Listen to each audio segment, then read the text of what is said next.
အခုမြင်တွေ့နေရတာကတော့ကမ္ဘာအဆိုးဆုံးလေထုအရည်သွေးနဲ့ကမ္ဘာအငြိမ်ညာဆုံးဖြစ်သတ်မှတ်ခံထားရတဲ့ဘင်္ဂလားဒေ့ရှ်နိုင်ငံရဲ့မြို့တော်ဒါကာပဲဖြစ်ပါတယ်ဒီဗီဒီယိုထဲမှာမြင်ရတွေ့ရကြားရမယ့်ຢာတွေကမိတ်ဆွေကိုအံ့အားသင့်သွားစေမှာပါဒါကာမြို့တော်ဟာကမ္ဘာလူဦးရေတိတ်သေးစားအများဆုံးမြို့တွေထဲကတစ်မြို့ဖြစ်ပါတယ်ရပ်ကွက်တချို့မှာဆိုရင်တစ်စတူယန်ကီလိုမီတာတွင်းမှာပဲလူပေါင်း1 သန်းခွဲလောက်ထိနေထိုင်ကြပါတယ်ဆင်းရဲတဲ့နိုင်ငံအများစုရဲ့မြို့တော်တော်များများမှာဒီလိုမျိုးညဉ့်ညမ်းမှုတွေကရှိတတ်ပါတယ်ကျွန်တော်တို့နိုင်ငံမှာတောင်မှရေမြောင်းတွေကအမိတ်တွေနဲ့ဆိုပြီးတော့ပုတ်သုံးနေတာမျိုးတွေတွေ့ရပါတယ်ဒါပေမဲ့ဒီအခုမြင်ရမယ့်ဒါကာမြို့မှာတော့ကျွန်တော်တို့တစ်ကမ္ဘာလုံးရဲ့ညဉ့်ညမ်းဆုံးဖြစ်သတ်မှတ်ခံထားရပါတယ်ဒီမြို့ထဲကိုစတင်ခြေချလိုက်တာနဲ့ပထမဆုံးသတိထားမိမှာကတော့လေထုပါလေကိုအသက်ရှူသွင်းလိုက်တဲ့အခါမှာအသားမှန်လေလိုမျိုးမဟုတ်ဘဲနဲ့နှာခေါင်းထဲကိုတိုးဝင်လာတဲ့ထူထပ်လေးလံတဲ့အရာမျိုးကိုသတိထားမိမှာပါအဲ့ဒီအနက်တွေကဘာတွေလဲဆိုတော့ကြောင်မီးသွေးတွေကထွက်တဲ့မီးခိုးတွေဖုံမုန့်တွေတတုဓာတ်တွေနဲ့အစိမ့်ငွေတွေရောနှောနေတာဖြစ်ပါတယ်ကမ္ဘာ့ကျန်းမာရေးအဖွဲ့ WHO ကသတ်မှတ်ထားတဲ့လေထုညဉ့်ညမ်းမှုအဆင့်တွေ15ဆတောင်ပိုများနေပါတယ်ဒီမြို့မှာတရက်တာအသက်ရှူရတာကစီကရက်25လိပ်လောက်တောက်ရတာနဲ့ညီမျှတယ်လို့ဆိုကြပါတယ်ဒါပေမဲ့တကယ်လက်တွေ့စမ်းသပ်တက်ခွဲမှုတွေလုပ်မယ်ဆိုရင်တော့ secret 40ကနေ50လောက်ထိရှိနိုင်တယ်လို့ခန့်မှန်းကြပါတယ်လေထုကတိတ်ကိုထူထပ်တဲ့အတွက်အသက်ရှူလိုက်တဲ့ခဏလေးတွင်းမှာပဲရင်ဘတ်တွေအောင့်လာတတ်ပါတယ်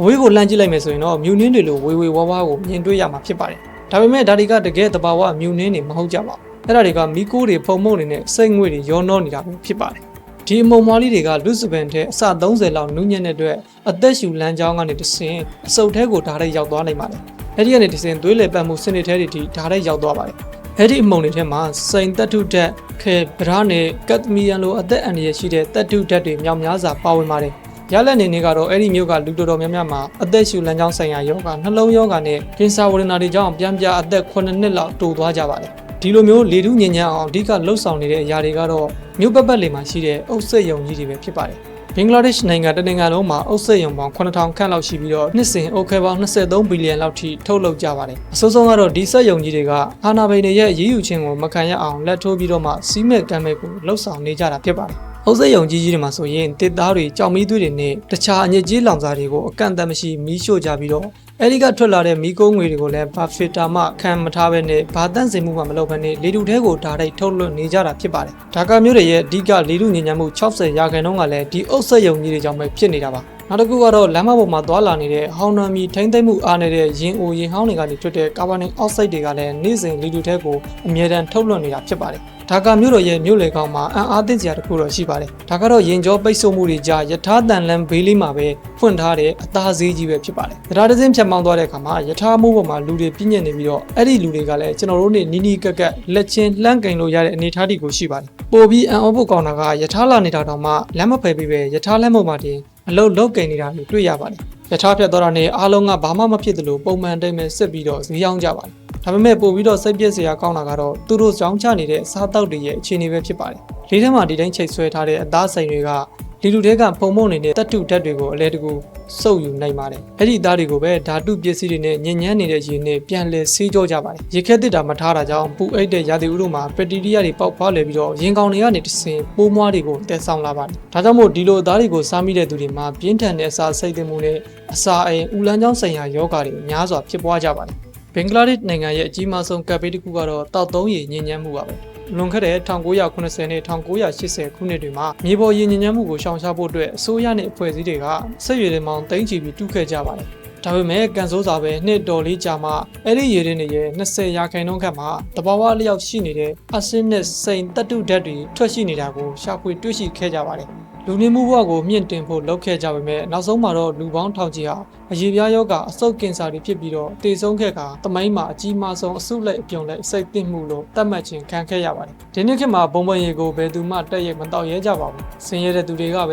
ဒီအစိတ်နဲ့ကျင်သားရအောင်လေ့ကျင့်ပြီးတောက်သုံးနေကြရတာပါတာမန်လူတွေကတော့အစိုးရကစစ်ထုတ်ပြီးတန့်စင်ထားတဲ့18လီတာဆန့်ရေဘူးတွေကိုဘင်္ဂလားဒေ့ရှ်တာကာ30အမေရိကန်ဒေါ်လာ3.25ဒေါ်လာလောက်နဲ့ဝယ်ပြီးတော့တောက်သုံးနေကြရပါတယ်ဒီနိုင်ငံမှာအမိတ်သိမ်းတဲ့စနစ်နဲ့လုံသားတွေရှိနေပါရဲ့နဲ့ဘာကြောင့်လို့ဒီလိုညဉ့်ညမ်းနေရတာလဲဆိုတော့လမ်းပေါ်မှာအမိတ်ပြစ်တဲ့ယဉ်ကျေးမှုကသူတို့ရဲ့စိတ်ထဲမှာဆွဲမြဲနေလို့ပဲဖြစ်ပါတယ်မုံဝယ်စားတဲ့သူတွေကစားပြီးတာနဲ့ချက်ချင်းပဲလမ်းပေါ်ကိုပြစ်လိုက်ပါတယ် ဒါမှမဟုတ်ဘေးကချောင်းနေမြောင်းနေတဲ့ကိုအလွယ်တကူပဲပြစ်ချလိုက်ပါတယ်ဈေးစိမ်ခန်းတဲလေးတွေကထွက်တဲ့အမိတ်တွေကိုလည်းပဲရေမြောင်းတဲ့ကိုဒီတိုင်းပဲတွန်ချနေကြတာပါရေမြောင်းတွေဟာအမိတ်တွေနဲ့လုံးဝပိတ်ဆို့နေပေမဲ့လူတွေကတော့ဘာမှမဖြစ်သလိုအဲ့ဒီအမိတ်ပုံဘေးမှာပဲတစ်သီးတွေအစားအစာတွေကိုပုံမှန်တိုင်ရောင်းချနေကြတာပါတနေ့တာစုပုံလာတဲ့အမိတ်ပုံတွေထဲမှာနွားခြေထောက်တွေပုတ်သွင်းနေတဲ့အသားတွေပါရှိလို့ထွက်လာတဲ့အနံ့ကဖြတ်သွားရုံနဲ့တင်အန်ချင်စိတ်ပေါက်လာစေပါတယ်အစိုးဆုံးကတော့တန်းနေချီတဲ့ဆင်းရဲသားတွေကအဲ့ဒီအမိတ်ပုံတွေရဲ့ဘေးမှာပဲ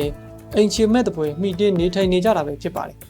တစ်ချိန်ကမြို့ကိုအသက်သွေးကြောပေးခဲ့တဲ့မြစ်တွေဟာအခုချိန်မှာတော့အများသုံးအမိတ်ပုံကြီးဖြစ်သွားပါပြီ။ထူးသဖြင့်ဘင်္ဂလားဒေ့ရှ်နိုင်ငံမှာအရေးကြီးဆုံးမြစ်ဖြစ်တဲ့ဘူရီဂန်ဂါမြစ်ကြီးဆိုရင်အခုကမှလည်းလုံးဝမဲနဲ့အနက်ဆိုးထွက်နေပြီးတော့ဇီဝဗေဒအရာသေဆုံးနေပါပြီ။ဆိုလိုတာကရေထဲမှာဘာသက်ရှိငါးရကောင်မှမကြံတော့ဘူးလို့ဆိုလိုတာပါ။လွန်ခဲ့တဲ့နှစ်ပေါင်းများစွာကတန်ခါသေးတွေအသက်မွေးခဲ့တဲ့ဒီမြစ်ကြီးကအခုတော့မြို့ကထွက်တဲ့မိန်လာတွေလူဦးရေတန်း30လောက်ကထွက်တဲ့မစင်နဲ့ကျင်းငယ်ရည်တွေစေဝါစွန့်ပစ်ပစ္စည်းတွေတရက်စီးဝင်ရာနေရာကြီးဖြစ်နေပါပြီ။နေ့စဉ်နေတဲ့စိတ်တင်စွန့်ပစ်ပစ္စည်းတန်ချိန်350လောက်မြစ်ထဲကိုစီးဝင်နေတာပါ။ပြီးတော့ဘင်္ဂလားဒေ့ရှ်နိုင်ငံဟာကမ္ဘာပေါ်မှာဒုတိယအကြီးဆုံးအထည်ချုပ်နိုင်ငံဖြစ်တာကြောင့်ဒါကာမြို့တစ်မြို့လုံးဟာအထည်ချုပ်စက်ရုံကြီးတစ်ခုလိုပါပဲ။အဲဒီစက်ရုံတွေကထွက်တဲ့ဓာတုပစ္စည်းစိုးဆေးတွေခဲတွေနဲ့ခရိုမီယမ်သတ္တုဓာတ်တွေအားလုံးဟာဘာတန့်စင်မှုမှမရှိပဲမြစ်ထဲကိုတက်ရိုက်ဆွန့်ပစ်ကြတာပါချမ်းသာတဲ့သူတွေတန်ယုံရှိတဲ့အတန်ရှင်းဆုံးခေတ်မီရက်ဒေတာကရေကန်ကြီးမှာတော့မှစက်ရုံကလာတဲ့ပိတ်လိုင်းတွေကြောင့်ရေတွေကဓာတုဗေဒတုံ့ပြန်မှုတွေဖြစ်ပြီးတော့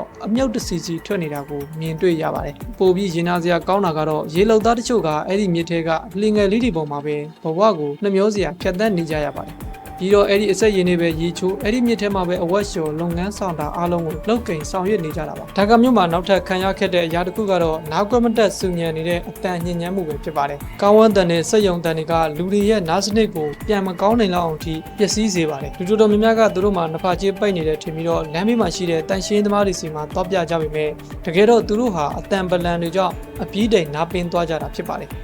ဒီဆူညံတန်တွေကလူတွေကိုစိတ်ပီစီမှုမြင့်မားစေပြီးတော့နေ့စဉ်ပေါ်မှာအချင်းချင်းရန်လိုတဲ့ပုံစံကိုလည်းဖြစ်ပွားစေပါတယ်ဒီလောက်ချင်းနေဆိုတာတောင်လမ်းပေါ်ကလူတွေကတော့ကျင်သားရနေတယ်လို့ပါပဲမတ်တက်တဲ့သူလေထုကိုကူးစိတ်တဲ့သူမရှိသလောက်ကိုရှားပါတယ်ဒါပေမဲ့လက်တွေ့မှာတော့ဘင်္ဂလားဒေ့ရှ်မှာလေထုညဉ့်ညမ်းမှုကြောင့်တစ်နှစ်ကိုလူပေါင်း2,900ခန့်အသေးဆုံးနေရပြီးတော့အဲ့ဒီထဲက90%ကအရွယ်မရောက်သေးတဲ့ကလေးငယ်တွေပဲဖြစ်ပါတယ်ဒီဘူရီကန်ကမြစ်ပေါ်ကနေမြင်ရတဲ့နေဝင်စီးစာအလားဟာမြစ်ကြီးဘလောက်ပဲညစ်ပတ်နေပါစေတကယ်ကိုလှပနေတော့မှာပဲဒါပေမဲ့ဒီလှပမှုရဲ့နောက်ွယ်မှာကမောက်ကမနိုင်မှုတွေရေပေါ်မှာစီးကမ်းမဲ့မောင်းနေပြီးတော့တစ်စီးနဲ့တစ်စီးတိတ်တော့မလို့ဖြတ်တန်းနေတဲ့ကရိုသင်းဖောကြီးတွေရဲ့ရှုပ်ထွေးလာတဲ့ဘဝကိုကြည့်ရင်လည်းတုန်လှုပ်စရာဖြစ်နေပါတယ်လူသားတွေဟာကိုယ်နေတဲ့ကဘာကြီးကိုဘယ်လောက်ထိပျက်စီးပြစ်နိုင်လဲဆိုတာဒါကလက်တွေ့အရှိတရားတစ်ခုအသက်သေးပါပဲဒီအခြေအနေတွေကကျွန်တော်တို့ရဲ့ကိုယ်ပိုင်နိုင်ငံကိုယ်ပိုင်ပတ်ဝန်းကျင်တွေကိုပို့ပြီးတော့တန်ဖိုးထားဖို့နဲ့ပို့ပြီးစနစ်တကျရှိစေဖို့တန်ရှင်းစေဖို့ဘယ်လောက်ထိအရေးကြီးကြောင်းပြသနေတဲ့တစ်သေးတာတကတစ်ခုပဲဖြစ်ပါတော့တယ်ခင်ဗျကျွန်တော်ဗီဒီယိုလေးကိုဆုံးအောင်ကြည့်ပြီးတော့ကျေးဇူးအများကြီးတင်ပါတယ်နောက်မှာဒီလိုဘူးတုဒရစေမဲ့ဗီဒီယိုလေးတွေကိုတင်ဆက်ပေးသွားမှာမို့ကျွန်တော်ရဲ့ channel လေးကို like and subscribe လေးလုပ်သွားပေးဖို့တောင်းဆိုလိုက်ပါတယ်ခင်ဗျအားလုံးကျမ်းမာချမ်းသာကြပါစေ